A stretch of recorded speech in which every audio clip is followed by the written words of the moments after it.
কেমন থাকবে আগামী কয়েকদিনের আবহাওয়া? গত দুদিনে দক্ষিণবঙ্গে রাতের তাপমাত্রা বেশ খানিকটা কমেছে বিভিন্ন জায়গায়। কলকাতা পার্শ্ববর্তী অঞ্চলের সর্বনিম্ন তাপমাত্রা গত 24 ঘন্টায় ছিল 15.6-এর কাছাকাছি, যেটা স্বাভাবিকের থেকে সামান্য একটু কম। পশ্চিমের জেলাগুলোতেও পশ্চিম বর্ধমান, বীরভূম 11 ডিগ্রির কাছাকাছি রয়েছে। তো আগামী দুদিনে খুব বেশি তাপমাত্রার পরিবর্তন নেই। তারপর 11 তারিখ থেকে পরবর্তী দুদিনের মধ্যে, অর্থাৎ 11-12 তারিখ নাগাদ গিয়ে আবার তাপমাত্রা বেশ খানিকটা বেড়ে যাবে। রাতের তাপমাত্রা প্রায় 2 থেকে 4 ডিগ্রি মতো বাড়ার সম্ভাবনা রয়েছে 11 তারিখ থেকে। কলকাতা পার্শ্ববর্তী অঞ্চলে আগামী 24 ঘন্টায় সর্বনিম্ন তাপমাত্রা 15 ডিগ্রির কাছাকাছি থাকার সম্ভাবনা। তারপর 10 তারিখ নাগাদ আবার সামান্য একটু বৃদ্ধির সম্ভাবনা রয়েছে তাপমাত্রা। মেনলি 11-12 তারিখ নাগাদ গিয়ে আবার প্রায় 20 ডিগ্রির কাছাকাছি মিনিমাম টেম্পারেচার কলকাতা পার্শ্ববর্তী অঞ্চলে পৌঁছে যাওয়ার সম্ভাবনা রয়েছে।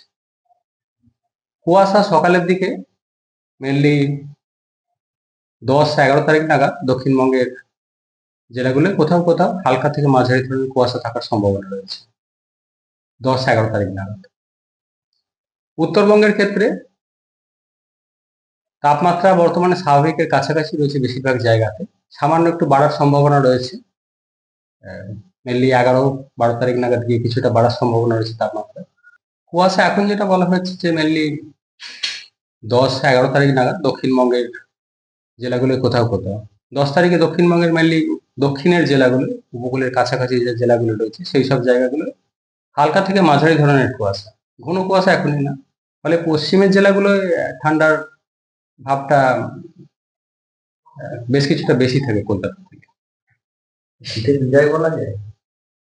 না, শীতের সেইভাবে ক্রাইটেরিয়া সেই রকম কিছু নেই, কারণ জেলা টু জেলা অনেকটাই ভ্যারি করে। যেটা বলা হলো যে কলকাতা যদি দেখা হয় আর পশ্চিমের জেলাগুলো যদি আমাদের দেখা হয়, গত 24 ঘন্টায় কলকাতা পার্শ্ববর্তী অঞ্চলে 15.6, আর যেখানে আমাদের পশ্চিমের জেলাগুলো কোথাও কোথাও 11 ডিগ্রির কাছাকাছি রয়েছে, বেশ খানিকটা ডিফারেন্স রয়েছে। ফলে ঠান্ডার অনুভূতিটাও অনেকটাই তফাৎ, তারতম্য হল।